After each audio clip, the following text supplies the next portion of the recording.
Fala pessoal, sejam bem-vindos a mais um vídeo aqui no canal e hoje eu vim trazer um vídeo super especial que eu tô super empolgado porque eu vou compartilhar com vocês um dos projetos, uma das coisas que eu fiz na minha vida que eu tenho mais orgulho, que é o meu TCC, o meu trabalho de conclusão de curso. Então muita gente já perguntou sobre, até porque eu falei sobre o aplicativo, falei sobre o React Native no meu TCC e eu vim mostrar hoje um pouco do meu TCC para vocês e também dar algumas dicas, né, para você que tá aí na faculdade, principalmente faculdade de tecnologia, ciência da computação, sistema da informação, engenharia de software, sobre como é que você pode aproveitar o seu TCC, tanto para você adquirir aprendizado prático, quanto para ser uma porta de entrada para você no mercado de trabalho, tá bom? Então não desperdicem o teu TCC falando sobre qualquer coisa só para concluir. O TCC é uma oportunidade única que você tem durante a faculdade para juntar coisas que você aprendeu, coisas que você tem interesse de uma maneira que provavelmente você não vai fazer em nenhum outro lugar, que é uma maneira mais técnica e científica, tá bom? Então é uma oportunidade única e por isso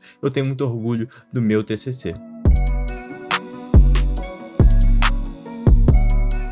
Bom, então eu vou começar aqui do início do TCC, mas obviamente eu não vou ler o meu TCC inteiro de ponta a ponta, tá? Até porque foram 91 páginas, então tem bastante coisa aqui, mas tem alguns pontos interessantes que eu acho super legal para falar, tanto sobre as tecnologias, sobre desenvolvimento de aplicativo, React Native, quanto para um trabalho mesmo científico, tá? Então tem muita coisa que vai ser muito interessante para você, até mesmo se você não tá na faculdade e não faz TCC, tá bom? Então o nome, né, técnico do meu TCC foi Tecnologias para o Desenvolvimento Multiplataforma de Aplicações Móveis Android e iOS. E aqui você já viu um nome um pouco mais pesado, assim, digamos nesse sentido, esse nome grandão, porque é uma linguagem mais científica, então a gente tem que deixar as coisas bem claras, tá bom? Então a gente tem aqui o início aqui falando um pouquinho, né, tem aquela capa, tem os agradecimentos também e o resumo aqui, tá? Então só para a gente entender um pouco melhor, aqui no resumo, né, eu falei que os smartphones estão presentes diariamente na vida de bilhões de pessoas ao redor do mundo, sendo as duas principais plataformas, Android e iOS, representando mais de 99% de todo o mercado. Portanto, é natural que os interessados em desenvolver aplicações móveis busquem tecnologias que os ajudem a construir aplicativos para ambas as plataformas. Esse trabalho visa descrever as principais tecnologias para o desenvolvimento multiplataforma de aplicativos móveis, bem como selecionar a mais adequada para a implementação de um aplicativo para o ISO, tá? O ISO foi a faculdade que eu estudei, é uma faculdade estadual no Rio de Janeiro, para quem não conhece, que agora faz parte da UERJ. Então, tecnicamente, a UISO, ela não existe mais, ela era uma faculdade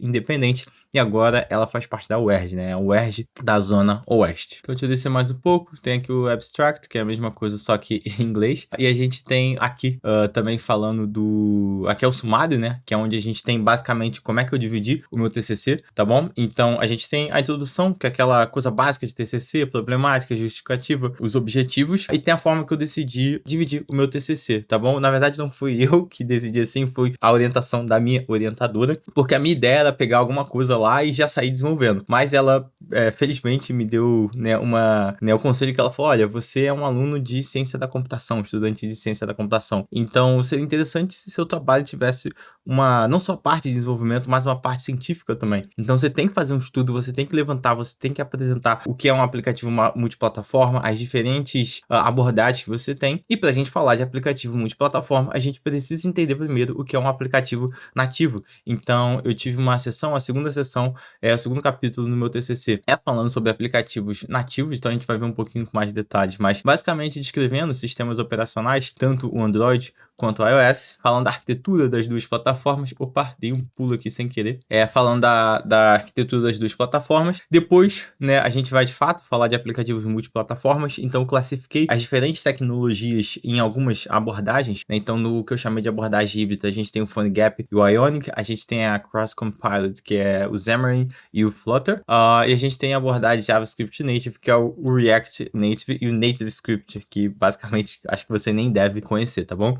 Depois eu fiz um estudo comparativo, comparando essas tecnologias, e aí sim, né, só lá mais ou menos na metade do TCC, veio a parte do projeto, do desenvolvimento do aplicativo. Então, justificando a escolha de tecnologia, as metodologias que eu utilizei, a parte da implementação prática, então ferramentas, Git, usei o Expo também, utilizei o Firebase, falei um pouco da estrutura, falei um pouco de código. Então, essa é a estrutura básica que a gente vai ver aqui, que eu vou mostrar alguns detalhes para vocês. Então, uma coisa que eu aprendi no meu TCC logo de cara é que eu basicamente não sabia escrever direito. Sim, você escrever algo um pouco mais técnico, mais científico, como é o TCC, te requer muito mais a atenção, tanto na parte da escrita mesmo, mas com relação a como quem tá lendo o que você tá escrevendo vai entender, beleza? Então, por exemplo, eu vou falar aqui de Android, de iOS, enfim, de tecnologia multiplataforma, mas eu preciso dar uma introdução do que exatamente é um aplicativo, do que como é que tá o mercado, o panorama de smartphones, até para justificar ali porque eu escolhi isso, né? Então eu começo aqui falando um pouquinho mais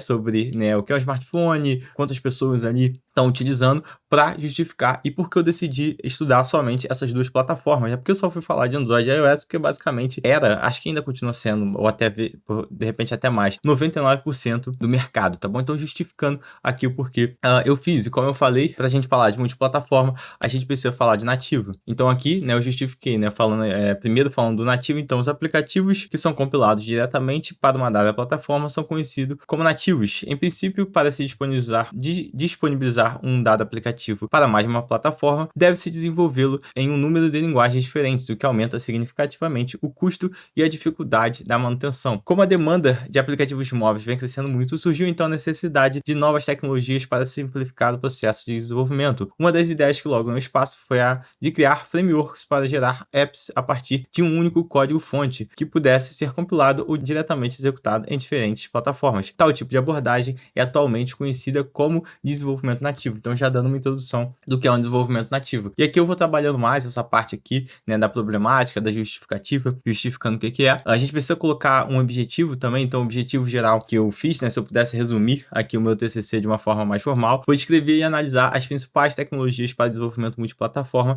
que tem como finalidade a criação de aplicativos móveis para o sistema iOS e Android, tá bom? E aqui destrinchando um pouco mais, né, os objetivos, e a gente chega aqui na parte da descrição da parte nativa. E essa parte aqui foi muito interessante para mim e é super relevante para minha carreira ainda hoje em dia, por mais que eu não trabalhe com parte de aplicativo nativo, tá? Que eu não desenvolva nativamente, eu tenho um entendimento muito bom da arquitetura, de como é que as coisas acontecem ali por trás, graças ao meu TCC. Então, muito obrigado à minha orientadora, a professora Dilsa, por ter me forçado a olhar mais para esse lado. E, obviamente, isso também facilitou demais, me deu mais segurança para fazer a escolha lá na frente, como é que vocês vão ver. Por exemplo, eu tive que estudar como é que o aplicativo Android funciona, o sistema operacional, da onde veio, quem criou, qual tecnologia a gente utiliza. Então, falando mais também da plataforma, fui entender como é que a arquitetura de um aplicativo nativo funciona, né? Então, aqui eu defini como a plataforma do Android, ela se constitui de uma pilha de componentes de software de código aberto e foi criado com o objetivo de atender uma ampla variedade de dispositivos e formatos. Então, aqui tem um diagrama que eu tirei lá da documentação, falando um pouco mais aqui da composição de um aplicativo, né, da arquitetura, né, de um aplicativo Android, tá? Então, escrevendo um pouco mais sobre essa arquitetura, as camadas da arquitetura, para quem não sabe, tá, o kernel, né, do Android é o Linux, tá bom? Então, internamente, o seu Android aí, ele tá utilizando o Linux, e descrevendo as outras partes aqui também, processo de compilação, a parte nativa também, a gente pode chamar bibliotecas nativas também, C e C++, tá? Então, raramente você faz isso, porque o teu Java ali, o framework em si que você tem acesso, às bibliotecas que você tem acesso da sua SDK do Android, já tá facilitando isso para você, tá? Então tem uma camada aqui que se comunica com essa parte, mas eventualmente você pode precisar se comunicar diretamente ou escrever a sua própria biblioteca ali nativa em C, tá? Para Android também. Então, mesma coisa aqui para a parte do iOS, tá bom? Então também descrevi da onde vem, né, o iOS, linguagem de programação que ele utiliza, e falando também aqui da arquitetura. Eu lembro de na época eu não ter encontrado tanta informação sobre a parte de arquitetura do iOS, talvez por não ser de código aberto, como é o Android, mas foi o suficiente aqui também, tá? Para justificar e descrever aqui. Então, no desenvolvimento de aplicações nativas, normalmente se prioriza o uso de frameworks da camada superior ao invés do frameworks da camada inferior, mas nada impede que um desenvolvedor acesse os frameworks da camada mais baixa se preferir. Então, mesma coisa, iOS tem as abstrações aqui que a gente utiliza, mas eventualmente você pode ir lá mais, né, em baixo nível, se eventualmente você precisar para alguma tecnologia, tá? Então, para alguma alguma funcionalidade. Então aqui mais uma vez também descrevendo as partes da tecnologia, até que chegou aqui a nossa parte de finalmente falar sobre os aplicativos multiplataforma. Então aqui eu comecei basicamente dando mais contexto do que de fato são aplicativos multiplataformas, e essas coisas, essas definições, como vocês vão ver, essas classificações, eu não tirei do nada. Então quando a gente está fazendo um trabalho mais técnico, como um TCC, um trabalho científico, a gente vai estar referenciando outros autores o tempo todo, como foi esse caso aqui. Já tem outros autores, né? Eu lembro de ter olhado algumas teses de mestrado, eu cheguei a olhar alguns artigos mais científicos também, que não era propriamente tese de mestrado ou de trabalho de conclusão de curso, mas artigos mais científicos. Então a gente sempre referencia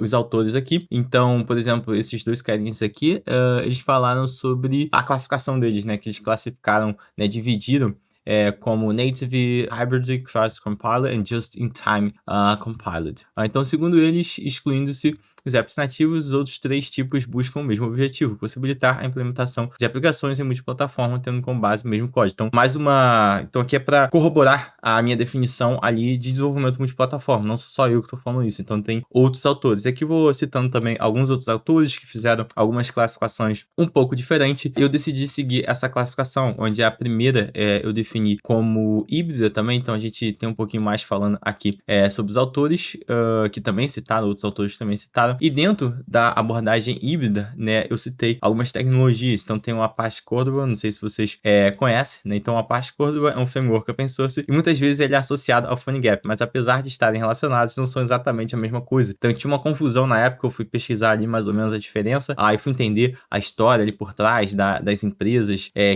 que criaram e exatamente qual era a diferença ali de cada uma, tá? Então aqui já descrevi a parte aqui o Cordova, né, do framework, como é que funciona a arquitetura. Então basicamente esse é o clássico do híbrido, né, que utiliza uma WebView. Então você cria o seu app na Web App e você vai renderizar ali em cima do WebView, e a engine, o framework, ele vai ter os plugins ali para você acessar recursos nativos, tá bom? Então, também descrevendo aqui.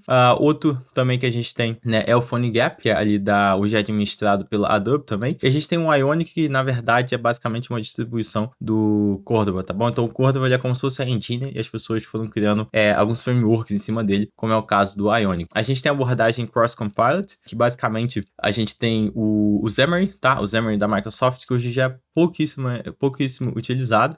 E a gente tem também aqui, então, descrevendo também a arquitetura, achei umas fontes legais aqui da arquitetura do Xamarin, tá? E também o Flutter, tá? O Flutter também veio dentro dessa classificação. Então, falando também aqui mais uma vez a história do Flutter, que utiliza o Dart, foi criado ali pelo Google, tá bom?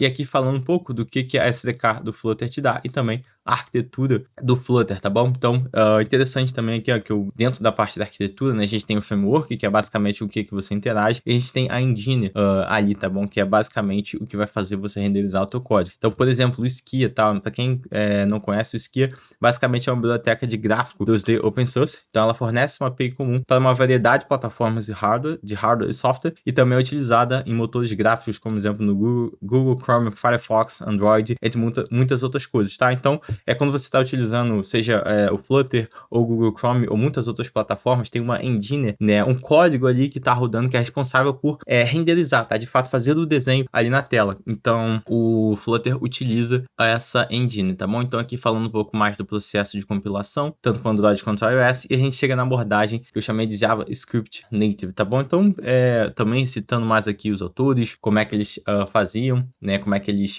por que eles deram esse nome, e a gente chegou no React Native, né? Mais uma vez falando um pouco da história, por quem foi criado, qual foi a empresa, e também já trazendo um pouco mais aqui para arquitetura. Então, numa aplicação React Native vai haver 2 threads em execução. Uma delas, chamada de thread principal, também é executada em aplicações nativas padrão, é responsável por renderizar os elementos na tela e processar as interações do usuário. A outra é específica para apps criadas em React Native, é responsável por executar toda a lógica de negócios da aplicação e definir a estrutura e funcionalidades da interface com o usuário, tá bom? Então, aqui a gente tem um breve resumo de como é que é a arquitetura. Hoje em dia, a gente já tem a nova arquitetura do React Native, que é um pouco diferente disso aqui, mas é bem recente, se eu não me engano é de 2022, 2023, não lembro agora.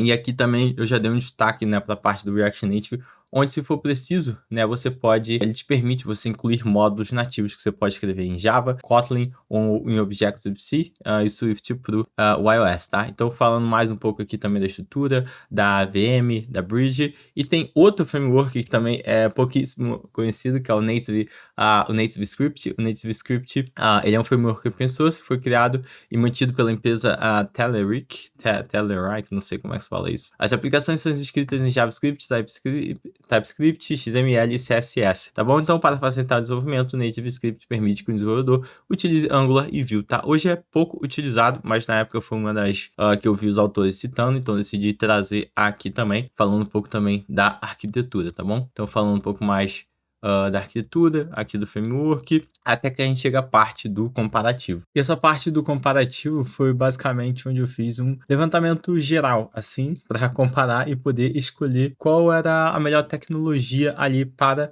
o projeto, né? Hoje eu vou falar um pouco mais desse projeto que eu desenvolvi, mas aqui basicamente eu fiz um levantamento geral e fiz uma tabela que foi bem interessante comparando as tecnologias. Então, falando, por exemplo, a linguagem, né, o custo, né, alguma delas open source, mas com alguns custos, por exemplo, no caso do PhoneGap, pode haver custos caso o desenvolvedor deseje utilizar o PhoneGap Build, que é uma ferramenta que eles têm lá, não lembro exatamente o que era, não sei se era para deploy, alguma coisa desse sentido. Aí o Ionic, ele tem uma versão Pro que custava a partir de $120 por mês, tá? E no Xamarin, no caso do Xamarin, se for um projeto comercial, por conta de licença da Microsoft, você precisa ter uma versão paga do Visual Studio. Outra coisa que eu levei bastante em consideração foi a questão da comunidade, então usei o GitHub e o Stack Overflow como parâmetro ali para saber quantas pessoas estão olhando aquele projeto no open source, quantas pessoas estão ali no Stack Overflow, enfim, contribuindo com o projeto, porque isso é muito relevante, tá? A gente acha que a melhor linguagem de programação, a melhor ferramenta é aquela que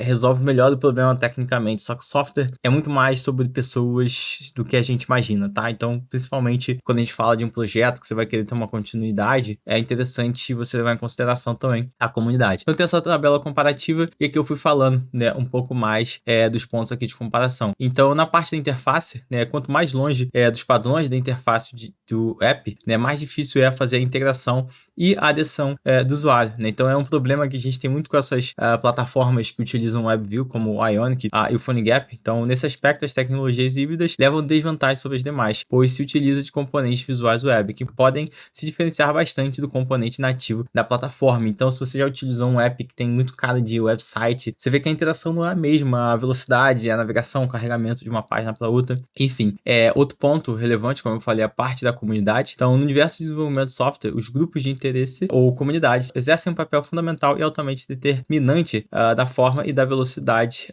de evolução das tecnologias, principalmente quando a gente fala, né, de projetos open source, como são esses projetos. Então, GitHub, Stack Overflow, sempre bom dar uma olhada também. Outro ponto que eu destaquei, né, para facilitar isso aqui foi algo bem interessante também, que eu destaquei aqui para falar com vocês, sobre como eu avaliei ali no Stack Overflow, né? Então, para facilitar a busca de perguntas e obter uma maior quantidade de respostas, o site Stack Overflow permite aos usuários a utilização de tags, palavras-chave que caracterizam as perguntas. De acordo com uma recente pesquisa feita no site do Stack Overflow pelo autor, no caso eu, no dia 8 de 11 de 2020 e 2018, até que o maior número de perguntas associadas dentre os nomes de tecnologia buscadas é da Cordova, com mais de 157 mil itens. Isso aqui eu decidi destacar não pela parte técnica em si, mas porque eu compus dessa maneira no meu TCC, né? Então você pode ver que o tempo todo eu estou explicando as coisas. Então eu estou falando, beleza, o Stack Overflow, né, é um site que tem a busca e o site permite ao usuário a utilização de tags, tá bom? Então eu expliquei, beleza, são palavras-chave que caracterizam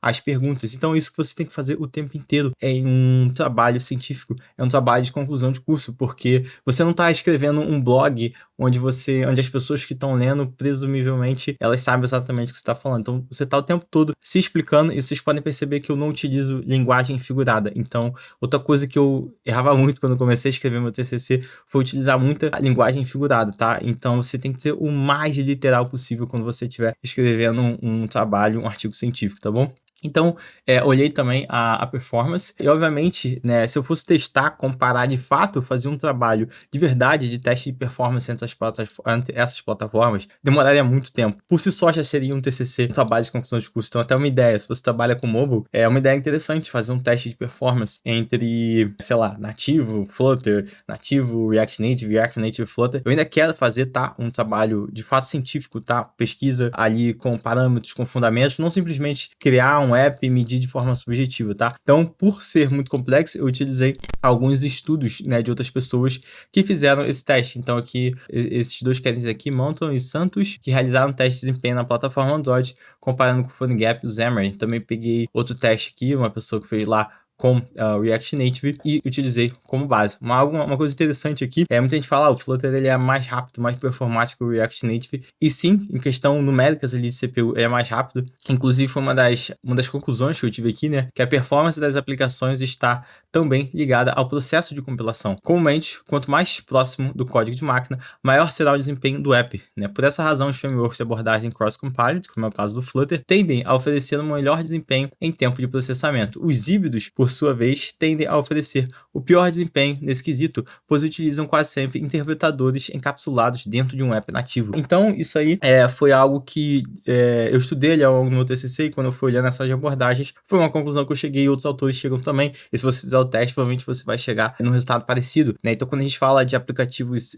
que estão em cima de uma WebView, como por exemplo a PhoneGap, o Ionic, né? Você tem uma camada nativa e você tem um WebView rodando nessa camada nativa e a sua aplicação rodando em cima dessa WebView. Então, é muito pesado, né? Quando a gente tem o Flutter pode até superar, em alguns casos ali, a performance nativa, porque se a gente voltar aqui, deixa eu voltar aqui rapidinho, cadê pra parte da arquitetura? Deixa eu voltar lá no início da arquitetura do Android. Então, por exemplo, no Android, tá? Quando você tá construindo o seu Android, você tá atuando aqui, ó, na sua camada Java, tá? Então, você tem o seu aplicativo chamando essa camada aqui com esses pacotes, enfim, essas funcionalidades que vão eventualmente se conectar com a parte nativa, que vão se comunicar com o hardware, tá? Como o Flutter a gente consegue compilar diretamente aqui para a linguagem de máquina, para essas libraries nativas, né? Você pode, de repente, ter uma lib que ela tem uma performance maior do que essa interface aqui nativa, entendeu? Então, por isso, o Flutter, às vezes, ele pode ter até um desempenho melhor em algumas coisas, tá bom? Então, essa é uma vantagem dessa abordagem, tá? No React Native, não é diferente, porque a gente pode fazer isso também, mas o React Native em si, os componentes do React Native, eles vão ser convertidos para essa camada aqui também, mas, de qualquer forma, é uma camada nativa. Já um componente de um app que usa um WebView, como é o caso do Ionic, ele vai estar rodando aqui em cima, como se fosse um novo app em cima disso aqui. Então, justamente por isso, a gente tem essas questões de performance. Deixa eu voltar para cá. Então, os frameworks JavaScript Native aqui, que é o caso do React Native, eles apresentam desempenhos intermediários no que diz respeito ao tempo de execução. É mais ou menos por conta dessa interpretação aí que eu acabei de fazer, beleza? E eu acho que essa foi a parte mais pesada, tecnicamente, assim, no meu projeto, mais chata de escrever, que tem que ter muita referência, não que a próxima parte não tenha, mas foi uma experiência muito interessante. Eu aprendi demais sobre o funcionamento dessas plataformas, então foi muito legal. E chegou essa parte aqui, né, a escolha, né, 4 projetos de aplicativo em ambiente multiplataforma. Então eu tive que escolher uma dessas tecnologias. Então, pelo meu histórico, vocês já sabem qual tecnologia eu escolhi, mas dado tudo isso, né, a gente tem que dar uma justificativa da escolha da tecnologia. Então eu descartei já a parte híbrida por ter uma menor capacidade comparada com as demais de oferecer uma interface familiar e amigável, né? O Xamarin, ele foi desconsiderado para esse projeto por 2 motivos. O primeiro dele foi a necessidade de especificar uma interface de usuário para cada plataforma. Então, apesar de ser lógica compartilhada na parte ali da regra de negócio, a interface você tem que especificar, o que o torna não totalmente multiplataforma, beleza? E também aqui a questão da licença. Dentro da abordagem JavaScript Native, descartou-se a utilização do Native Script por não ter um suporte à comunidade expressiva. Era muito pequeno, na época, pouca comunidade, pouco conteúdo, como eu falei, isso pesa bastante. Então, eu descartei. E por fim, né, restou ali no final o Flutter e o React Native, os dois promissores para o desenvolvimento do aplicativo. Apesar do Flutter dispor uma documentação mais extensa, hoje eu ainda acredito que a documentação do Flutter é melhor do que a documentação do React Native, apesar que a documentação do React Native melhorou muito de 2018, isso aqui eu escrevi em 2018, gente, tem 5 anos, fez 5 anos agora. O React Native apresenta uma grande vantagem, que é o tamanho da comunidade, que aumenta significativamente a confiança no framework. Utilizar uma tecnologia mais popular como JavaScript também é um fator favorável ao React Native, pois ajuda a acelerar a curva de aprendizado de futuros contribuidores do projeto. Eu não tenho a menor dúvida que o Flutter é uma tecnologia muito boa, que a experiência de desenvolvimento no Flutter é ainda superior à experiência de desenvolvimento no React Native, mas a parte da comunidade ela pesa demais, né? Então a questão do JavaScript, a questão do React, a questão de compartilhamento de código que você pode ter. Hoje a gente está fazendo um aplicativo no PRN, no Profissional React Native, onde a gente está separando em diversas camadas e basicamente a única camada que eu não conseguiria reaproveitar para a parte de UI, para a parte do web é a parte de UI, mas toda a nossa camada de aplicação e chamada API, os nossos casos de uso, camada de serviço, basicamente tudo a gente consegue reaproveitar. Então isso é muito poderoso, é um ganho muito grande, tá bom? E aqui eu chego na parte, depois de escolher a tecnologia, falando mais um pouco do projeto ali da faculdade. Então eu tinha um projeto, só para vocês terem uma noção aqui, esse era o projeto antigo, onde a gente tinha somente para a parte nativa, onde era basicamente um aplicativo ali para ver notas, tá bom? Então eu fui pensando ali, beleza, tem esse aplicativo aqui para ver notas, mas eu quero fazer algo um pouco diferente, eu quero trazer outras funcionalidades. Como é que eu vou saber que funcionalidade eu vou trazer para o meu aplicativo? Então aqui entrou o meu lado mais empreendedor, né, digamos assim, onde eu utilizei como referência o The Lean Startup, que é a startup enxuta, tá? Para trazer esse conceito de MVP, de prototipação, para poder validar que tipo de funcionalidade eu teria, né? Então, para quem não está acostumado com o termo MVP, esse Minimal Viable Product, e o MVP é aquela versão do produto que permite uma volta completa do ciclo construir, medir e aprender, com o mínimo de esforço e o menor de tempo de desenvolvimento. O que isso quer dizer? O MVP ele serve para você validar a sua hipótese. Você tem uma ideia, você constrói o produto, você mede, né, esse produto para validar ali as suas hipóteses, né? Com a medição ali você pega os dados ali e vê se realmente vale a pena, se é aquilo mesmo que o público quer, e com isso você aprende, você traz novas ideias, você refina as features, você retira as features, tá bom? Então essa é a ideia de um MVP, tá? Não existe MVP de 6 meses. Se teu MVP tá levando 6 meses para ser construído, ele não é um MVP, ele é uma V1 do produto. Então muita gente confunde isso, as pessoas acham que a primeira versão do produto é MVP. Não, você pode já sair com realmente o produto pronto. O MVP é um pouco diferente, tá bom? Então, para esse protótipo, né, para esse MVP, o que eu fiz, né? Eu peguei as possíveis funcionalidades ali do aplicativo, fiz algo bem basicão, como vocês vão ver a tela aqui, e meio que simulei, tá? Essas funcionalidades. Isso é uma abordagem muito comum, né, nas startups ali, quando elas querem validar uma ideia, porque elas querem estar o mais próximo possível, ali, o mais rápido possível do público, para poder de fato ver se vale a pena investir naquela tecnologia. Então eu separei algumas funcionalidades aqui, como é uma funcionalidade onde tinha um ônibus lá da faculdade, os alunos poderiam ver a localização do ônibus. Tinha uma funcionalidade aqui de visualização de nota, que é o que já tinha no aplicativo antigo. Uma funcionalidade para os usuários verem avisos, né, das aulas, o professor faltou, alguma coisa nesse sentido. E uma espécie de mercado, a galera vende muita coisa ali na faculdade, né, vendia trufa, bolo de pote, então foi uma ideia ali que tiveram, tá bom? E uma funcionalidade ali de notícias, né, que seria um canal mais meio que oficial da faculdade. E a gente, né, decidiu fazer esse teste lá. Então, segundo o Reis, né, que é o autor do The Lean Startup, tal tipo de teste envolve o teste que a gente fez, né, que a gente chama de teste porta da frente, envolve uma apresentação mínima do benefício para o cliente, onde ele é incentivado a agir para indicar interesse. Frequentemente, esse teste é na forma de uma landing page, página que expõe o produto ou serviço com o objetivo de converter o visitante em cliente, tá? Então, para a galera que é ligada ali em startup, tem um caso, né, muito famoso que é o do Dropbox, né, de como é que eles validaram a ideia aí, que foi basicamente com landing page também. Então, isso foi o que eu fiz, tá? Isso foi muito interessante porque eu cheguei a uma constatação, né, que de certa forma ela confirmava o que tinha num estudo ali que eu usei como referência sobre um aplicativo semelhante que teve lá na UFRJ, que foi o baixo interesse nas funcionalidades que já existiam dos alunos. Basicamente, os alunos se o aplicativo só é para ver nota, os alunos só basicamente iam entrar em época de prova, ali naquela uma semana ali, 2 semanas, não sei,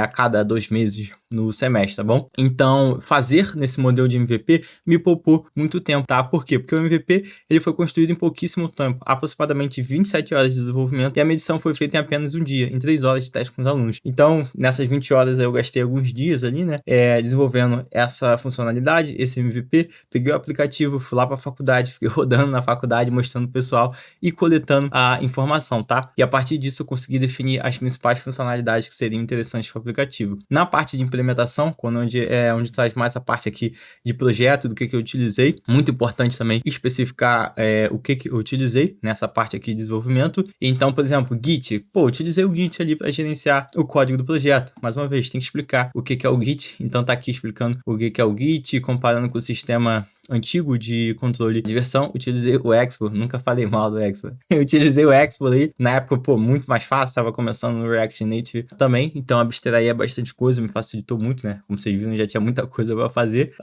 E na criação aqui do aplicativo, né, colocando aqui algumas coisas do Expo, como é que funciona, algumas ferramentas aqui do Expo, né, explicando como é que isso funciona. Falei um pouco aqui da parte do deploy do Expo, também trouxe um pouco do Firebase, então utilizei algumas coisas ali do Firebase, né, muito por oferecer facilidades, né, sem a necessidade do desenvolvedor criar uma infraestrutura própria para utilizá-lo. Então, utilizei a parte de autenticação do Firebase, muito boa. Aqui, exemplo de código também. A parte do database, né, o real-time database do Firebase. Então, com o real-time database, os aplicativos clientes têm acesso a dados atualizados em tempo real. Toda vez que ocorre alguma alteração, os dispositivos conectados recebem a atualização em milissegundos. Então, isso foi muito... Opa, tinha dado um pulo aqui, voltei. Então, isso foi muito útil ali para a funcionalidade de ônibus também, tá? Então, mais uma vez apresentando algumas coisas aqui também do Firebase, utilizamos o storage ali para as imagens, essa parte foi muito legal também, e trazendo aqui um pouco mais da estrutura do React Native em si. Então, decidi pegar como exemplo ali de código a parte de navegação, falei da estrutura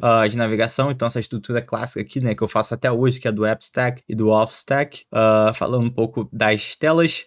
Isso aqui foram as telas do aplicativo, então, cara, esse foi o meu primeiro aplicativo publicado, então, eu publiquei o aplicativo lá para a faculdade com essas telas, você pode ver a qualidade. Depois a gente renovou a interface, né, veio um design, construiu ali pra gente, mas eu não tinha design na época, não tinha nada, não tinha noção ainda de UI e UX, então ficou bem simples assim, mas é aquilo, cara, primeiro app, botar pra rodar, validar, e é isso, não precisa ser bonito não. Então você pode ver aqui que não tá a cor também, o conjunto de cores aqui não tá dos melhores, tá bom? Aqui eu tô mostrando a tela mais a tela aqui do Android, tá? Mas eu também testei no iOS, tem nos apêndices ali do projeto, tá bom? Então, aqui um pouco das outras funcionalidades, mercadoria, aqui o perfil, mostrando um pouquinho aqui das outras funcionalidades, e aqui também a parte da estrutura do código, tá? Isso foi uma coisa que a minha orientadora me pediu na época. Falou assim, beleza, você mostrou um pouco a parte visual, tecnicamente ferramenta, mas, interessante mostrar o código. Seu projeto tem código?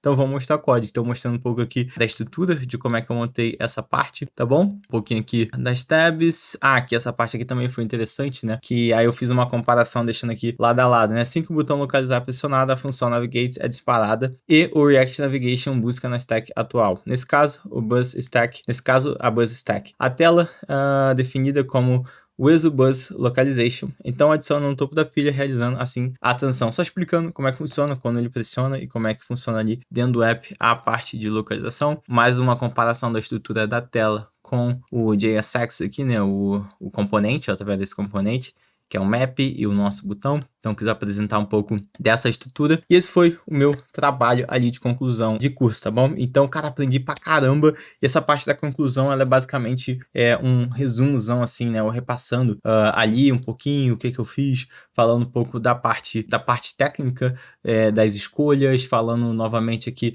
das ferramentas que eu utilizei, falando do modelo de startup que eu segui ali para testar as funcionalidades, que foi o modelo de MVP inspirado no The Lean Startup. Então foi muito bacana essa parte aqui também, né? Uma época que eu gostava bastante de ler sobre empreendedorismo, startup, pude trazer um pouco disso para o meu TCC. E aqui a gente coloca também um pouco de trabalho futuro, né? Coisas que a gente poderia fazer. E aqui a gente tem as referências aqui no final, né? Então tudo né, que vocês viram ali que tem o autor, tem o nome, a gente tem referência, documentação, você pode ver aqui, ó, tem todos os links aqui, artigos, outras monografias aqui, ó, que eu utilizei, documentação do Flutter, então bastante referência, tá? Isso é um sinal também de que você, de fato, fez o dever de casa, quando tem bastante referência. E aqui mais uns apêndices com as telas do aplicativo, tá? Então, cara, esse foi o meu TCC, esse foi o meu trabalho de conclusão de curso e é algo que eu trabalho até hoje. Então, eu escolhi uma tecnologia que eu já gostava, na verdade, eu queria ali fazer, eu quero fazer o React Native, mas a minha orientadora falou, não, você precisa fazer um estudo, você precisa levantar isso para ter certeza que é o React Native. E realmente ali se mostrou, como vocês viram ao longo do curso. Então, em primeiro lugar, eu agradeço demais a minha orientadora. Esse meu trabalho de conclusão de curso, sinceramente, é uma das coisas que eu fiz na minha vida que eu tenho mais orgulho, por conta de tanta superação que eu tive que fazer, tanto na parte técnica, quanto na parte de escrita, quanto na parte de apresentação, quanto tudo que eu construí aqui de bagagem, que hoje foram, né, o alicerce para a construção da minha carreira. Então, muito obrigado à minha orientadora, se você estiver ouvindo aí, Dilza, muito obrigado. Foi um trabalho muito importante na minha carreira, e eu me orgulho muito até hoje disso, tá bom? Então, se eu tivesse que deixar um recado para você que tá fazendo o seu trabalho de conclusão de curso, não desperdice o teu TCC com qualquer bobeira, né? Não encare seu TCC só como mais uma entrega da faculdade. É uma baita de uma oportunidade para você pegar uma coisa que você gosta e se aprofundar tecnicamente ali. Eu lembro de após eu terminar, beleza, terminei o TCC, terminei faculdade, quando eu fui começar a pesquisar emprego, já fui pesquisando diretamente o React Native e eu muitas vezes fui perguntado, por que React Native? Por que não o Flutter? E eu já sabia de cabeça, porque eu passei 6 meses basicamente estudando o porquê do React Native. E qual a diferença do React Native nativo? Eu já sabia responder. Você não sabe nativo, mas beleza, eu sei como é que funciona a plataforma, eu sei como é que o React Native se conecta. Então, era muito fácil para mim mostrar um domínio ali da tecnologia do que eu tava falando, mesmo que eu tivesse concorrendo à minha primeira vaga de emprego, né? E fiz uns freelancers ali, como resultado, cara, meu primeiro emprego como desenvolvedor trabalhando full time, ganhei um salário de R$4.500, CLT, benefício, um salário muito bom ali para começar isso ali em 2019, então eu devo muito ao meu TCC, beleza? Então, esse vídeo ficou um pouco longo, mas é um trabalho, né, mais robusto. Meu TCC foi grande, então não tinha como resumir tanto. Por você que assistiu até aqui, espero que eu tenha te inspirado de alguma forma aí no seu trabalho de conclusão de curso. Por esse vídeo é isso, valeu e até a próxima.